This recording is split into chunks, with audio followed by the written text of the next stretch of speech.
నమస్కారం. సంగం మండలం కోలగట్ల గ్రామంలో నాగర్పురికి వచ్చున్నాము ఈరోజు ఆదివారం నాడు. ఎందుకంటే ఇక్కడ ప్రతి ఆదివారం కూడా అంగరంగ వైభవంగా పొంగళ్ళు కానీ అన్ని పూజా కార్యక్రమాలు కూడా బాగా జరుగుతాయి. ఇక్కడ వాతావరణం చాలా ప్రశాంతంగా చాలా ఆహ్లాదకరంగా కూడా ఉన్నది. ఎందుకంటే గండా నది గట్టునే అమ్మవారు వెలిసి ఉన్నారు కాబట్టి ఇక్కడ చాలా ప్రశాంతంగా చాలా హాయిగా ఉన్నది.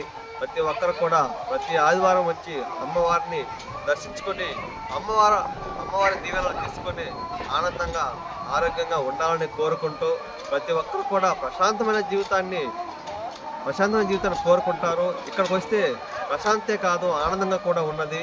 కాబట్టి ప్రతి ఒక్కరూ హాయిగా అర్థారోగ్యాలతో ఉండాలని కోరుకుంటూ ఇట్లు ఈ శ్రీనివాస్.